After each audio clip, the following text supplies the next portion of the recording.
یہ ایک اعلان سماعت فرمانے حق چاہیار کانفرنس کا عظیم شان سالانہ 5واں اجتماع 19 جولائی بروز بدھ 22 جمادی الاخر جامعہ مسجد تبلیغ اسلام وکٹر اسٹریٹ بیڈفورڈ نمبر 9 میں منعقد ہوگا. زیر سرپرستی سید معروف حسین شاہ صاحب نوشاہی اور زیر نگرانی جناب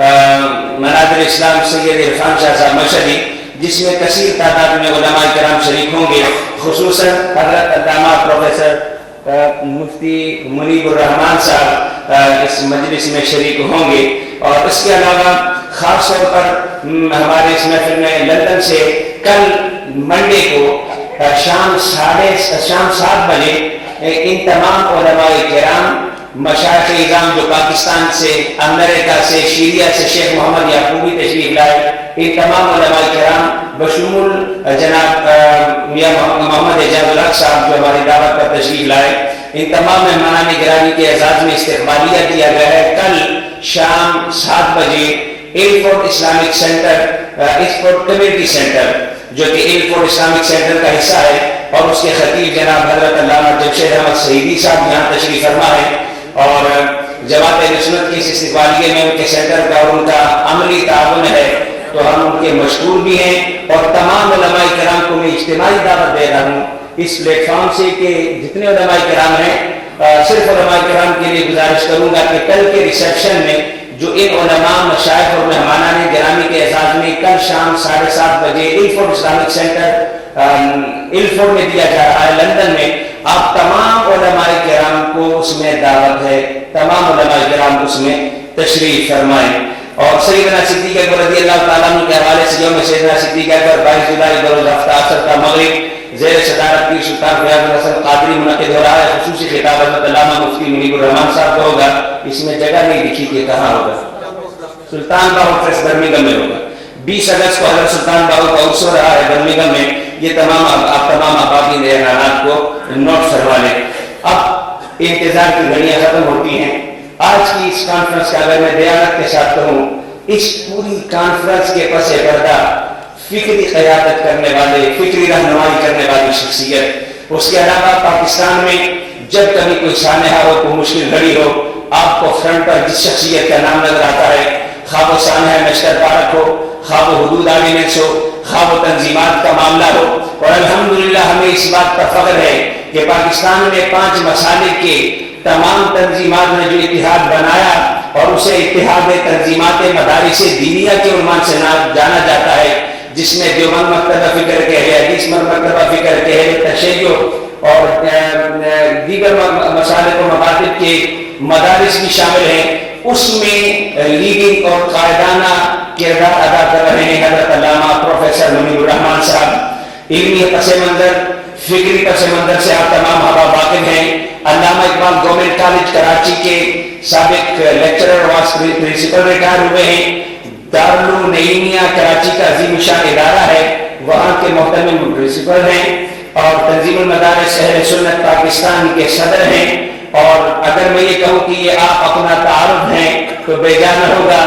میں انتہائی ادب کے ساتھ، احترام کے ساتھ آج کی اس کانفرنس کا خلاصہ پیش کرنے اور آپ احباب کو ایک فکری میسج دینے کے لیے دعوت دوں گا. میں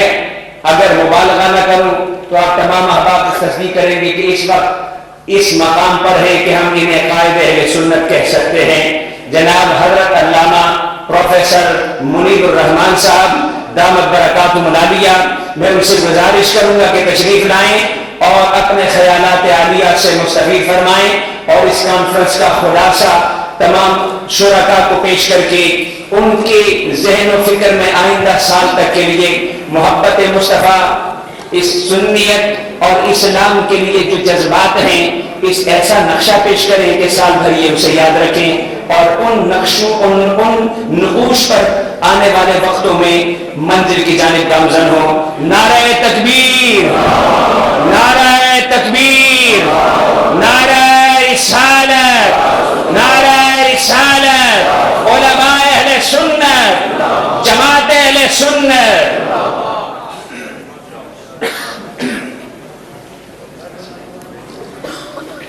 الحمد لله رب العالمين الصلاة والسلام على رحمة للعالمين خاتم الأنبياء والمرسلين سيد الرسل والنبيين إمام الأولين والآخرين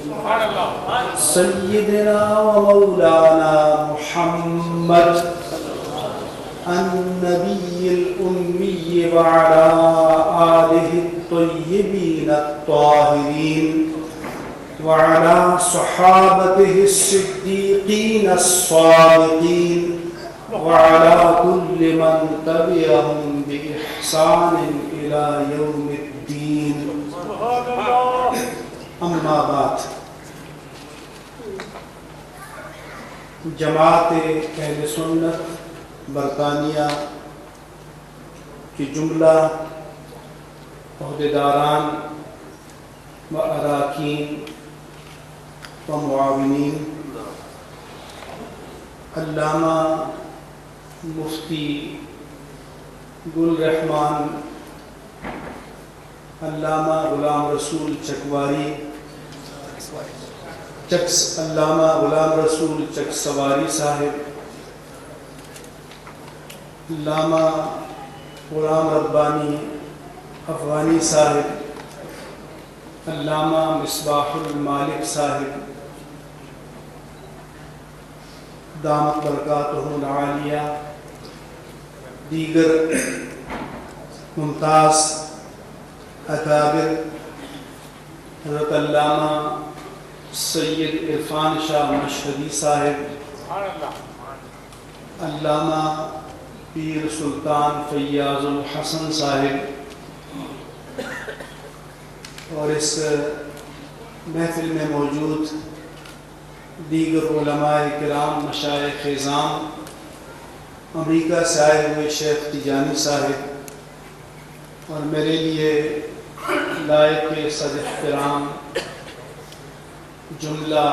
اکابر افاضل اجلہ علماء کرام، مشائخ اعظام، خطباء ملت، ائمہ مساجد اور پریس سے متعلق جملہ حضرات، نوجوانان ملت اور میرے عزیز دینی بھائیوں اور بہنوں، السلام علیکم ورحمۃ اللہ وبرکاتہ۔ چونکہ وقت اب بہت کم ہے، اس لیے میں اختصار وقت کو پیش نظر رکھتے ہوئے چند ضروری باتیں آپ کی خدمت میں عرض کروں گا، اور جیسا کہ مجھے بتایا گیا ہے نماز عصر کا وقت، اس سے پہلے اپنی گفتگو کو ختم کر دوں گا۔ اتفاق یہ ہے اور مجھے خوشی ہے کہ میرے ساتھ جو پاکستان سے ساتھی آئے، سب سے زیادہ انہوں نے ڈسپلن کا مظاہرہ کیا اور اپنے مقررہ وقت کے اندر گفتگو کو اپنی مکمل کر دیا۔ یہ ایک اچھی مثال ہے۔ اس سال کی جو سنی کانفرنس ہے، ظاہر ہے کہ یہ سابق روایات سے مختلف ہے اور ایک نیا تجربہ کیا گیا ہے، ایک نیا ٹرینڈ سیٹ کیا گیا ہے۔ تجربات کرنے کے لیے لوگ تیار نہیں ہوتے، تجربات کرنے مشکل ہوتے ہیں، کوئی رسک لینے کے لیے تیار نہیں ہوتا۔ لیکن میں جماعت اہل سنت کی پوری اسٹیبلشمنٹ اور انتظامیہ کو مبارکباد پیش کرتا ہوں کہ انہوں نے حوصلہ کیا اور ایک نیا تجربہ کیا۔ ایک تو یہ کہ کانفرنس کو یک روزہ کی بجائے 2 روزہ بنایا، اور دوسرا یہ کہ نوجوانوں کو موٹیویٹ کیا، نوجوانوں کو ایکٹیویٹ کیا، ان کو متوجہ کیا، اور اس لیے اس کانفرنس میں نوجوانوں کی تعداد سب سے زیادہ ہے، اور یہی میری خواہش تھی۔ اور نوجوانوں کو یہ اٹریکٹ کر کے یہ جال پھینک کر لائے اور ان کو شکار کیا، اور وہ باتیں شاہ صاحب کی جو ہمارے بزرگ ہی سنا کرتے تھے، آج نوجوانوں نے سنی ہیں، اور میں سمجھتا ہوں کہ یہ ایک اچھا تجربہ ہے۔ اور میں یہ بھی مشورہ دوں گا کہ جماعت اہل سنت کی انتظامیہ کو اپنے تمام پروگرام کی تکمیل کے بعد تفصیلی میٹنگ کرنی چاہیے، اور نئے تجربات میں اچھے پہلو بھی ہوتے ہیں،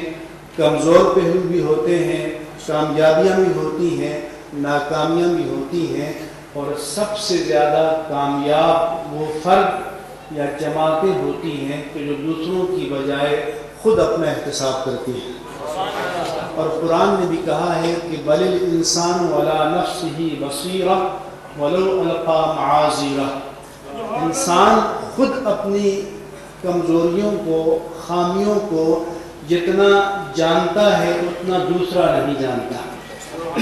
اور آدم علیہ السلام کی سنت یہ ہے کہ خطائے اجتہادی تھی، اس کو بھی اللہ کی بارگاہ میں تسلیم کر کے بنی آدم کے لیے ایک مثال قائم کر دی کہ ہمیں اپنی غلطیوں کا ادراک کرنے کی اور انہیں تسلیم کرنے کی ہمیں روایت قائم کر کے صحیح طور پر بنی آدم ہونے کا ثبوت دینا چاہیے۔ دوسری روش ہے کہ ولو القی معاذیرہ، یہ شیطان کا کام ہے کہ کمزوریوں اور غلطیوں پر کو جسٹیفائی کرے، عذر تلاش کرے، بہانے تلاش کرے۔ میں چاہوں گا کہ ہمیں غلطیوں کو، کمزوریوں کو اون کرنا چاہیے، اور جب ہم ان کو اون کریں گے تو آئندہ ہم کو ریکٹیفائی بھی کر سکیں گے، آئندہ اپنے اس عمل کو اور بہتر انداز میں پیش کر سکیں گے۔ تو میں اپنے دوستوں سے کہوں گا کہ آپ نے نیا تجربہ کیا، میری خواہش تھی کہ نوجوانوں کو موٹیویٹ کر کے، کھینچ کر، ان کو ٹیلنٹ ہنٹ کر کے اور ان کو اس میدان میں دین کے لایا جائے۔ میں دعا کرتا ہوں کہ اللہ تبارک و تعالیٰ ان کی مسائل کو قبول فرمائے، اور اللہ تعالیٰ ان نوجوانوں کے قلوب کو اور اذہان کو اپنی اور اپنے ذات، اپنے پیارے حبیب کریم صلی اللہ علیہ وسلم کی محبت سے سرشار فرمائے۔ تھوڑا سا ذکر ہوا یہاں پر پاکستان میں تعاون کا، تنظیم المدارس اہل سنت پاکستان کے حوالے سے، بحالی مساجد و مدارس کے حوالے سے، تو اسلامک ہیلپ نے، میں آپ کو بتاتا جاؤں کہ یہ جو اعلان کیا گیا، ہمیں 1000 چادریں مدارس و مساجد کے لیے بلا شبہ دی تھیں، اور مسلم ہینڈز نے ہمارے 80 علماء کے لیے شیلٹر ہومز بنا کر دیے، اور انہوں نے اس معاملے میں ہمارے ساتھ تعاون کیا، اور مسلم ہینڈز نے ہمیں یہ آفر دی تھی کہ جب بھی آپ ان متاثرہ علاقوں کا دورہ کرنے اور ان تمام چیزوں کو دیکھنے آئیں تو ہمیں انہوں نے اسٹے کی، اور جو سفری سہولتیں ہیں اس کو فراہم کیا بھی ہے، اور اس کی پیشکش بھی ان کی ہمارے پاس موجود ہے۔ ہم ان کے شکر گزار ہیں۔ اور یہاں ہم نے، جب میں ایک سرکاری دورے کے حوالے سے آیا تو یہاں مساجد کے لیے ایک کمپین کے لیے مساجد کی تنظیمات کو، ائمہ کو، منتظمین کو بلایا، تو انہوں نے جو وعدے کیے تھے، علامہ غلام رسول چکسواری صاحب نے وعدہ پورا کیا، اور لی برج سے تکمیل وعدہ ہوئی، لیکن بہت سے وعدے ابھی نامکمل ہیں۔ اس لیے میں مسجد ضیاء القرآن والوں نے وعدے کی تکمیل کر دی ہے، اور بہت سے وعدے ہنوز تشنہ تکمیل ہیں، اور میں چاہوں گا کہ جن حضرات نے اللہ تعالیٰ کے دین کے اس نیک کام کے لیے وعدے کیے تھے، ان وعدوں کی تکمیل کریں، تاکہ ان کا جب ہم وہاں کام کریں، اور تنظیم المدارس اہل سنت نے جتنا کام کیا ہے کہ جو کروڑ سے زیادہ ہے، اس سب کا ہمارے پاس کمپیوٹرائز ریکارڈ اور آن دا گراؤنڈ ریکارڈ موجود ہے۔ اس لیے جب آپ چاہیں اس کو بٹن دبا کر آپ دیکھ سکتے ہیں، اور برسر زمین جا کر دیکھنا چاہیں تو وہ بھی دیکھ سکتے ہیں۔ ایک اور بات عرض کرتا چلا جاؤں کہ تنظیم المدارس اہل سنت پاکستان نے رینیسنس کے لیے اور اہل سنت کے احیاء کے لیے اسلام آباد میں ایک بہت بڑی کانفرنس کا انعقاد کیا تھا، اور اس میں پاکستان کے تمام علماء اور تمام مشائخ ہماری درخواست پر تشریف لائے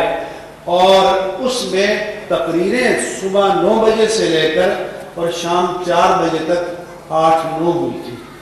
اس لیے کہ ہم نے طے کیا تھا کہ عنوانات تقسیم کر دیے جائیں، موضوعات تقسیم کر دیے جائیں، اور بجائے اس کے کہ 5 منٹ کے لیے 7 منٹ کے لیے مائک پر 10 منٹ کے لیے بلایا جائے اور کسی موضوع پر سیر حاصل گفتگو نہ ہو سکے، تو اس ٹرینڈ کو بھی ہم نے تبدیل کیا، اور اس میں یہ تھا کہ بڑے بڑے مشائخ جن کی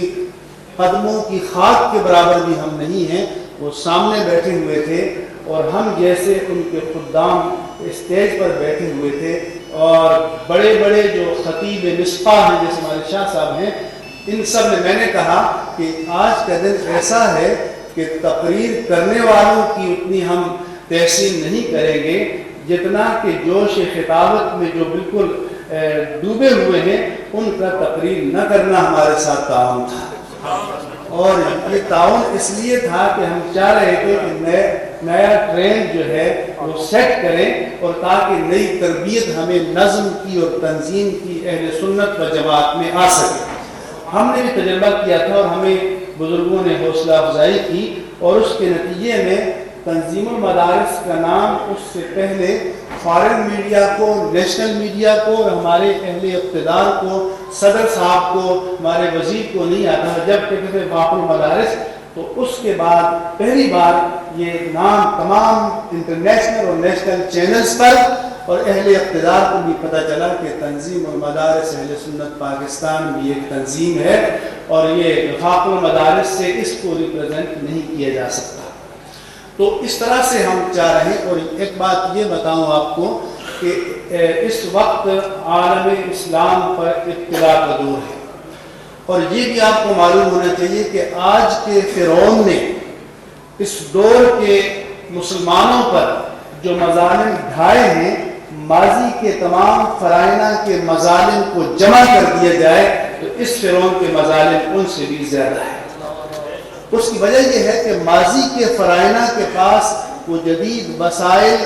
وہ اسلحہ، وہ آلات اور تباہی اور بربادی کی جو اسباب آج کے فرعون کے پاس ہیں وہ ماضی کے فرائض کے پاس نہیں تھے۔ اس وقت امت مسلمہ کا سینہ چھلنی ہے اور امت مسلمہ داغ ہے، اور اس وقت اس زمین پر جہاں بھی خون بہ رہا ہے مسلمان کا خون بہ رہا ہے، جہاں آگ برسائی جا رہی ہے مسلمان پر برسائی جا رہی ہے، اور یہ بھی آپ کو معلوم ہونا چاہیے کہ اس آگ کی قیمت بھی مسلمانوں سے وصول کی جا رہی ہے۔ آپ کو شاید نہیں پتا کہ 91 کی جو کویت عراق وار ہے اس پر جتنے بلینز آف ڈالرز خرچ کیے تھے اس کو سینکڑوں سے ملٹیپلائی کر کے آج تک سعودیہ سے، کویت سے اور عراق سے اسے وصول کیا جا رہا ہے، اور آج بھی جو آگ برسائی جا رہی ہے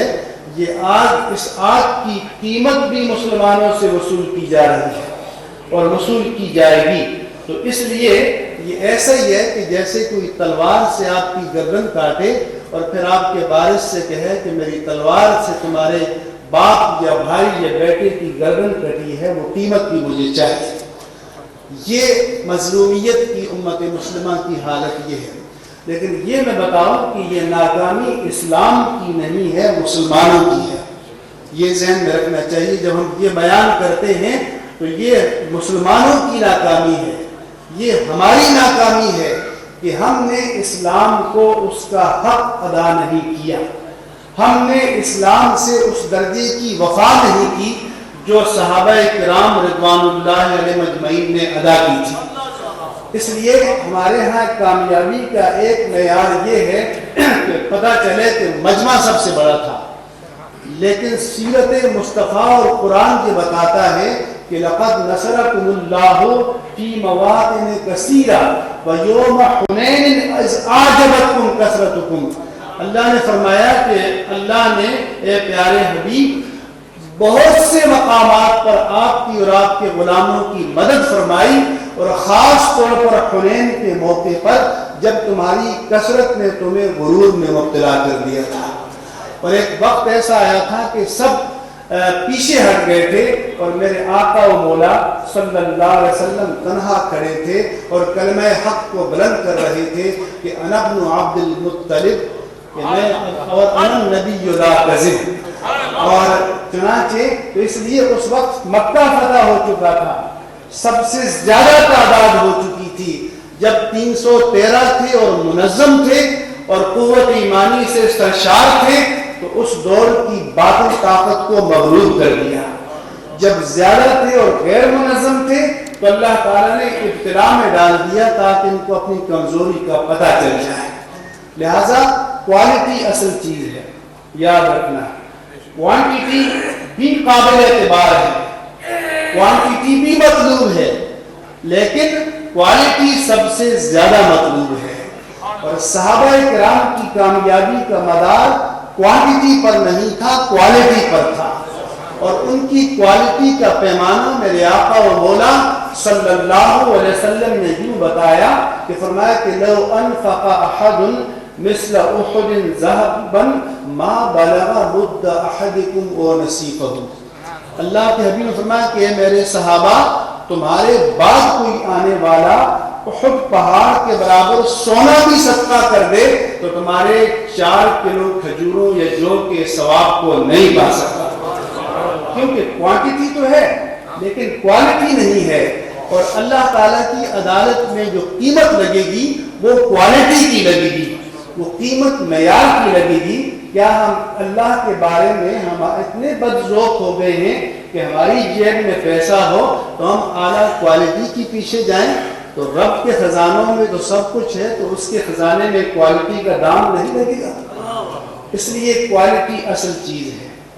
دوسرا میں یہ عرض کرنا چاہتا ہوں، میرے بہت دوستوں کو ناگواری اور ناراضگی بھی لگتی ہے لیکن میرا فرض ہے کہ میں عرض کروں، وہ یہ ہے کہ گزشتہ 10-20 سال میں اہل سنت و جماعت نے اپنے تمام مالی وسائل محافل نعت پر خرچ کیے، اور نعت ہمارا ایمان ہے، نعت ہمارا عقیدہ ہے، نعت ہمارے ایمان کی جان ہے، لیکن نعت کو اس طرح سے پروموٹ کیا کہ آرٹسٹ کلاس وجود میں آ گئی اور قوم کو آرٹسٹوں کے حوالے کر دیا، اور قوم نے سارے وسائل آرٹسٹوں کی طرف متوجہ کر دیا، لیکن وہاں سے لوٹ کر مسلک کو تو کچھ نہیں ملنا تھا، وہاں سے لوٹ کر دین کو کچھ نہیں ملنا تھا۔ اور میں یہ بتا دوں کہ میں نے کراچی میں جہاں اویس رضا قادری کے اصل پروموٹر اور مربی ہیں، ان کی مسجد تھی، اویس رضا بیٹھا ہوا تھا، میں نے بتایا تھا کہ اب ہمیں یہ آرٹسٹ نہیں چاہیے، اور جو اپنے آپ کو بریلوی کہتے ہیں، مولانا اختر رضا خان دامت بقاتم العالیہ نے بھی ان کے طرز نعت کے بارے میں فتویٰ جاری کیا ہے کہ یہ کرنا کہ دائیں بائیں بندے بٹھا دینا، پہلے قوالوں کے ساتھ ہم نوا آتے تھے، پھر نعتخوانوں کے ساتھ ہم نوا بیٹھ گئے اور مائی پکڑ لیا اور ہو ہو شروع کر دیا کہ جیسے ذکر الہی کرتے ہیں۔ فتاویٰ شامی میں لکھا ہے کہ میں کم سخت الفاظ استعمال کر رہا ہوں کہ اللہ تعالیٰ کے نام کو بگاڑ کر لینا ایمان کا خطرہ ہے اس میں۔ اور پھر میں نے کہا کہ تم ذکر کرنا چاہتے ہو تو پہلے ذکر الہی کرو اور پھر ذکر رسول کرو، تم دو کو ساتھ بٹھا دو اور وہ لو ٹون میں تمہارے حساب سے ذکر کریں اور تم ہائی ٹون میں ذکر رسول کرو، یہ ادب نعت مصطفیٰ ہرگز نہیں ہے۔ ہم جس طرح سے ادب مصطفیٰ کے قائل ہیں اسی طرح سے ادب بارگاہ الوہیت کے قائل ہیں، یہ اہل سنت کے علماء کو بتانا چاہیے۔ یہاں کہا کہ فاضل بریلوی کا نام نہیں لیا گیا، فاضل بریلوی رضی اللہ تعالیٰ عنہ محدث بریلوی کے سامنے ایک واعظ کرنے لگا معراج پر، اور اس نے دوران واعظ جوش خطابت میں کہا کہ شب معراج اللہ کے حبیب صلی اللہ علیہ وسلم اللہ کی بارگاہ میں تشریف لے گئے، تو مجھے مولانا تقدس علی خان جو نبی اعلیٰ حضرت نے بتایا کہ فاضل بریلوی نے ٹوک دیا کہ ایسا مت کہو، کیونکہ تشریف لے جانے کے معنی کہ جانے والا ان کو شرف عطا کر رہا ہے۔ جیسے میں کہوں کہ علامہ عرفان مشہدی میرے گھر علامہ فیاض حسن تشریف لائیں تو اس کے معنی کہ ان کے آنے سے مجھے شرف اور عزت ملے گی۔ انہوں نے کہا کہ رسول عبد ہے ان کے سارے مقامات پر کو ہم ماننے والے ہیں، لیکن جب اب معبود کی بارگاہ میں جاتا ہے تو اب کو عزت ملتی ہے، معبود کو نہیں ملتی۔ اور اس لیے قرآن نے ان تمام چیزوں کو پہلے سے پیش بندی کرنے کے لیے سبحان الذی اسریٰ بعبدہ فرمایا۔ انہوں نے تو اتنا مقام الوہیت کا پاس رکھا، اور اسی لیے مقام الوہیت اور مقام رسالت اس دونوں کے فرق کو سمجھنا چاہیے۔ تو میں نے کہا کہ ہم نماز میں تو یوں پڑھے کہ اشہد ان لا الہ الا اللہ وحدہ لا شریک لہ واشہد ان محمدا عبدہ ورسولہ، اور اللہ رسول کے ذکر کو بالا کر دیں، اللہ کے ذکر کو زیریں کر دیں، یہ ادب بارگاہ نبوی نہیں ہے۔ مقام الوہیت اپنی جگہ ہے، مقام رسالت اپنی جگہ ہے۔ پھر انہوں نے آپ کی عقیدت کو ایکسپلائٹ کرنے کے لیے اور آپ کی جیبوں تک رسائی کے لیے وہ اشعار پڑھے جن میں شریعت کی خلاف ورزی ہو رہی ہے کہ مجھ سے جنت کے شباب کی باتیں نہ کرو، حور و غلماں کی باتیں نہ کرو۔ تو میں نے کہا کہ تم یہ شعر پڑھ کر کس پر کام کر رہے ہو؟ جنت کے شباب کی باتیں تو قرآن مجید میں رب ذوالجلال نے ارشاد فرمائی، اور جنت کے شباب کو سورہ رحمان پڑھتے چلے جائیے، آخری رکوع سارے کا سارا جنت کے شباب کو بیان کر رہا ہے، سورہ الدہر جنت کے شباب کو بیان کر رہی ہے، قرآن جنت کے شباب کو بیان کر رہا ہے، پیارے مصطفیٰ جنت کے شباب کو بیان کر رہے ہیں، اور تم کہتے ہیں کہ مجھ سے جنت کے شباب کی باتیں نہیں کرو۔ میں نے کہا تم یہ سمجھتے ہو کہ یہاں قریب نمائش پر بس والا اعلان کرے کنڈکٹر کہ آؤ صدر چلو، امپریس مارکیٹ چلو، ٹاور چلو، جنت چلو، تم کہتے ہو میں نہیں جانا چاہتا، تمہارا اس راستے پہ شاید جانا ہی نہیں ہے، اس لیے تمہیں جنت کی قیمت کا پتہ نہیں ہے۔ جنت کی قیمت تو قرآن نے بتائی ہے کہ ان اللہ اشتری من المؤمنین انفسهم واموالهم بان لهم الجنہ، کہ اللہ تعالیٰ نے مومنوں سے ان کی جانوں اور مالوں کو خرید لیا ہے اور بدلے میں جنت عطا فرمائی۔ تو ہمارا تو اپنے رب سے ایکارڈ ہو چکا ہے، ایگریمنٹ ہو چکا ہے، سیل ڈیل ہو چکی ہے، معاہدہ ہو چکا ہے، اور تم کہتے ہو کہ جنت نہیں چاہیے۔ یہ کیوں کیا جاتا ہے؟ کبھی مدینے اور جنت کا تقابل کیا جاتا ہے تاکہ لوگوں سے نوٹ کھینچے جائیں، چاہے ان کا ایمان خطرے میں پڑ جائے۔ اور اہل سنت نے یہ شعار بنا لیا کہ جتنا شعر خلاف شریعت ہوگا اتنی ہی داد دی جائے گی۔ مثلا آپ کے سامنے پڑھا گیا کہ عذاب قبر سے مجھے نہ ڈراؤ عائز، وہاں رسول اللہ آئیں گے، عطا جانے خطا جانے۔ اب سنیوں نے اٹھا کے پاؤنڈ کی بارش کر دی، یہ تو بڑا چیپ مسئلہ ہے، ہم یہ شعر پڑھے گا، ہم اس کو اٹھ کے بابا کریں گے اور نوٹ دیں گے، اب کسی عمل کی ضرورت تو نہیں، عذاب قبر کی فکر نہیں ہے۔ میرے سامنے پڑھا، میں نے ٹوک دیا کہ بند کرو،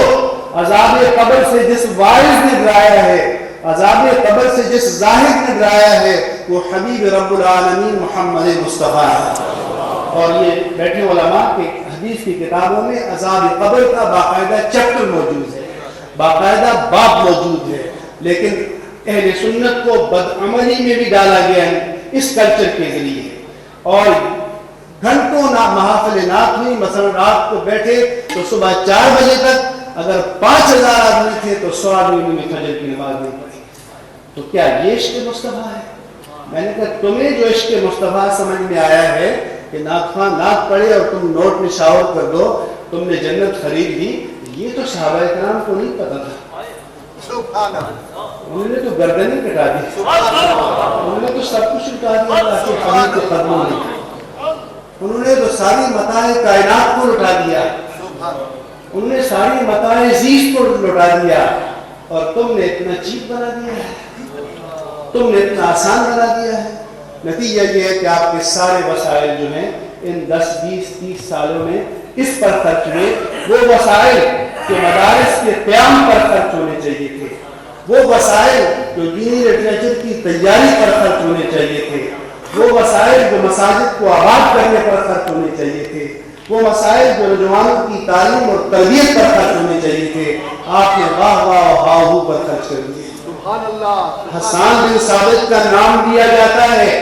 لیکن جو سب سے بڑا عالم آپ کا یہاں ہو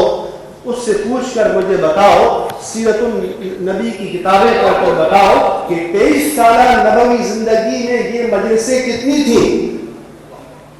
آپ نے 23 سالہ نبوی زندگی پڑھی ہے؟ کہیں آپ کو شیب ابی طالب بھی ملا ہے؟ کہیں آپ کو طائف کے بازار بھی نظر آتے ہیں؟ کہیں آپ کو نماز پڑھتے ہوئے آپ کی پیٹھ پر اوجڑی ڈالنا بھی نظر آتا ہے، آپ کا گلا گھونٹنا بھی نظر آتا ہے، بیت اللہ میں داخل ہونے سے روکا جانا بھی نظر آتا ہے، کہیں آپ کو ہجرت کی رات اور غار ثور کی راتیں بھی معلوم ہیں، کہیں آپ کو بدر اور احد بھی معلوم ہے. یہ سب کچھ نظر نہیں آتا آپ کو، یہ عظمت کا آپ کو پتہ ہی نہیں ہے. اس لیے اللہ کے لیے یہ جعلی محبت اور یہ دو نمبر محبت، اور جس طرح ہمارے یہاں ہر چیز دو نمبری ہو گئی ہے، عشق مصطفیٰ بھی دو نمبری بنا دیا ہے. ایک محفل میں گیا اور اسٹیج سے کہہ رہا تھا کہ اپنی محبت کی تقسیم یوں میں نے جبھی خدا کے لیے دل مصطفیٰ کے لیے. میں نے کہا تم رب ذوالجلال کو رب مصطفیٰ کو کہہ رہے ہو، جبکہ اللہ کے پیارے نبی عمر بن عائشہ صدیقہ سے فرماتے ہیں کہ اے عائشہ، جب تم مجھے پتہ چل جاتا ہے کہ تم جب مجھ سے ناراض ہوتی ہو تو کہتی ہو کہ رب کعبہ کی قسم، اور جب تم خوشی ہوتی ہو تو کہتی ہو رب مصطفیٰ کی قسم، کہ رب کو بھی مصطفیٰ کے حوالے سے جانا جاتا ہے. تو رب مصطفیٰ الوہیت کا مقام. تو میں نے کہا کہ تم رب مصطفیٰ کو یہ کہہ رہے ہو کہ جبھی خدا کے لیے دل مصطفیٰ کے لیے، پہچانی ہے اللہ تیرے سامنے ٹیک رہا ہو لیکن دل تیرے ساتھ نہیں ہے. یہ عشق مصطفیٰ ہے، یہ محبت مصطفیٰ ہے. تم غوث الاعظم کا نام لینے والے ہو. غوث الاعظم نے انہیں کو طالبین میں جو سجدہ مصطفیٰ بیان کیا ہے وہ یہ ہے کہ اللہم سجد لکا سوادی و جنانی. میرے آقا فرماتے ہیں کہ اے اللہ، جب میں تیری بارگاہ میں سجدہ کرتا ہوں تو میرا قلب پہلے جھکتا ہے، طالب بعد میں جھکتا ہے. میں کہا کرتا ہوں کہ ظالموں یہ نہ کہو، اور نہیں کہہ سکتے تو کم از کم یہ کہہ دو کہ اے اللہ، سجدے میں جاتے ہوئے زبان حال سے کہو کہ اے اللہ، اس پیشانی کو جھکانا میرے بس میں تھا، میں جھکائے دیتا ہوں. دل کو جھکانا تیرے بس میں، اسے بھی جھکائے دیتا ہوں. اس لیے صحیح علماء کے خطابات سنیں، عقائد کی طرف توجہ دیں، وسائل کو دین پر خرچ کریں. ہم جب آپ کو متنبع کرتے ہیں تو یہ نہیں ہے کہ اسلام دوبارہ ابھر نہیں سکتا. ایک صاحب نے مجھے سوال کیا کہ مفتی صاحب، صحابہ کرام اس دور میں تھے، انہوں نے اگر وہ سب کچھ کر دیا تو آسانی کا دور تھا، پرنور دور تھا، ہمیں اس دور میں بھیج دیا گیا ہے. اگر ہم سے ایمان کی زیادہ مستقیم پر چلنا مشکل ہو تو ہمارا کیا قصور؟ میں نے کہا تم ٹھیک کہتے ہو. صحابہ کرام کا دور پرنور تھا، انہوں نے اللہ کے حبیب کے نورانی چہرے کو دیکھا تھا، انہوں نے حضور پر وحی اترنے کی کیفیات کو دیکھا تھا، انہوں نے جبریل امین کو آپ کے قدموں میں زانی و تلمس تہ کرتے ہوئے دیکھا تھا، انہوں نے آپ کی راتوں کے قیام کو اور بدر کے میدان کو دیکھا تھا. ان کی تو بات ہی کیا ہے. لیکن میں نے کہا کہ یہ انہی کا نصیب تھا کہ ان کو یہ اعزاز تو ملا لیکن اس کا حق بھی ادا کر دیا. جب مصعب بن عمیر بیعت عقبہ ثانیہ میں 72-73 افراد کو لے کر اور آدھی رات کو بیعت کی جانے لگی اور حضور کے ہاتھ میں ہاتھ دیا جانے لگا تو نے فرمایا کہ پہلے بیعت کی قیمت پوچھ لو پھر بیعت کرو. اگر قیمت چکانے کا حوصلہ ہے تو بیعت کر لو، اگر حوصلہ نہ ہو تو اس نورانی ہاتھ میں ہاتھ دے کر پیمان وفا کو توڑنا کچھ اچھی بات نہیں. میں نے پوچھا کہ کیا قیمت ہے؟ کہا کہ اس نورانی ہاتھ میں ہاتھ دے کر دنیا کی ہر سرخ و سفید اور باطل قوت کے خلاف اعلان جنگ کر رہے ہو. ہے حوصلہ کترانے کا باطل سے؟ انہوں نے کہا ٹھیک ہے، ہم بھی قیمت چکانے کے لیے تیار ہیں، ہمیں بھی قیمت چاہیے کہ جب آقا ہمارے پاس آ جائیں تو ہم سے وعدہ کریں کہ ہمارا ساتھ نہیں چھوڑا. اہل مدینہ نے بھی حق ادا کر دیا اور میرے آقا نے حق ادا کر دیا کہ مکہ فتح ہو گیا لیکن مدینہ نہیں چھوڑا. تب بھی نہیں چھوڑا، آج بھی نہیں چھوڑا، قیامت تک نہیں چھوڑیں گے. اس لیے میں نے کہا کہ یہ ٹھیک ہے وہ دور تھا لیکن اس کا حق بھی بڑا بھاری تھا. لیکن حضور نے آپ کا حصہ بچا کر رکھا ہے، آپ کو محروم نہیں رکھا. میرے آقا نے فرمایا صحابہ کرام سے کہ لو ترکتم عشر ما امرتم لہلکتم، میں نے جو تمہیں نظام دین و شریعت دیا ہے اے میرے صحابہ، اس کا 10واں حصہ بھی چھوڑ دو گے تو ہلاک ہو جاؤ گے۔ لیکن تمہارے بعد ایک مشکل دور آئے گا، وہاں دین پر چلنا اتنا مشکل ہوگا کہ جیسے کھولتی ہوئی گارے کو مٹھی میں لینا۔ فرمایا کہ اس وقت اگر کوئی میرے دین کے 10ویں حصے پر بھی چلے گا تو نجات پا جائے گا۔ میں کہا کرتا ہوں کہ دنیا کی کوئی یونیورسٹی، کوئی نظام تعلیم 10% پر پاس کرتا ہے، تو میرے آقا نے تمہیں 10% پر پاس کر لیا ہے، لیکن ہمارے اندر 1% بھی کچھ ہے، 0.1% بھی ہے، یہ ہمیں سوچنا پڑے گا۔ میرے آقا و مولا نے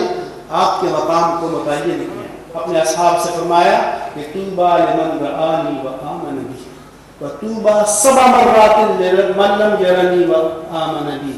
جو مجھے دیکھ کر مجھ پر ایمان لایا اس کے لیے 1 بشارت ہو، اور جو بن دیکھے مجھ پر ایمان لایا اس کے لیے 7 بشارت ہو۔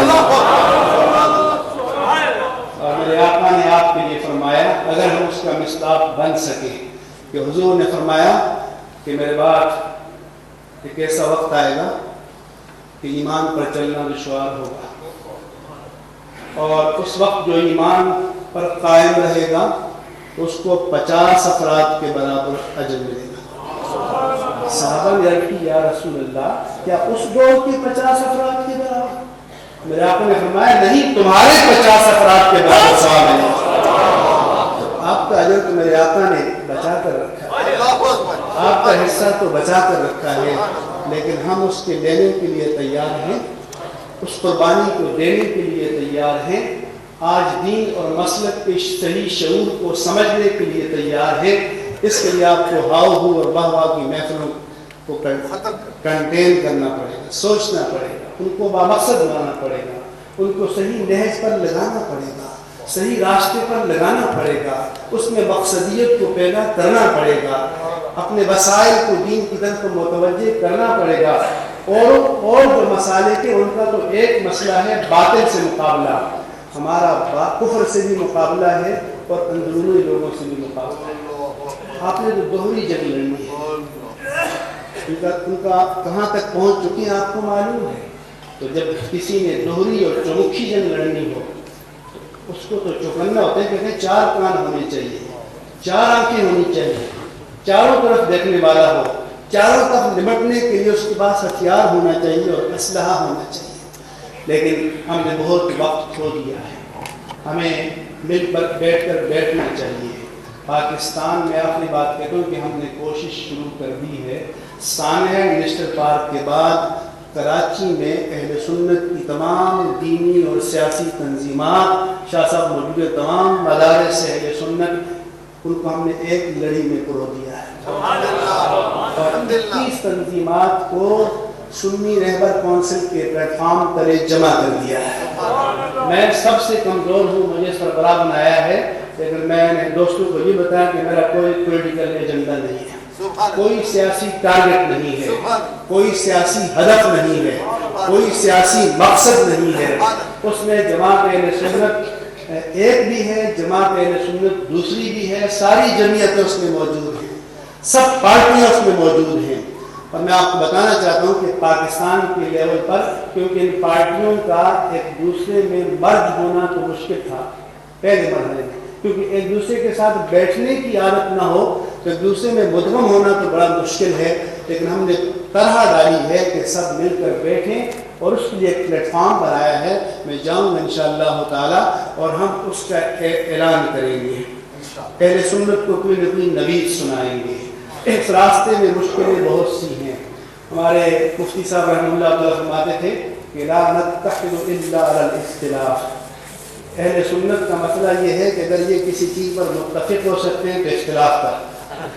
لیکن اب ہمیں اتحاد کی بنیادیں تلاش کرنی ہوں گی اور آپ کو بھی تلاش کرنی چاہیے، اور آپ اپنے وسائل کو سوچ سمجھ کر کھلی آنکھ کے ساتھ۔ میں حیران ہوں کہ ایک عورت اگر 10 میٹر کپڑا لینے جاتی ہے تو 10 دکانوں پر جا کر دیکھتی ہے کہ یہ صحیح ہے یا نہیں، قیمت صحیح ہے یا نہیں۔ تو ایمان اتنی بے توقیر چیز ہے کہ پہلی دکان پہ چلے جاؤ اور لٹاؤ،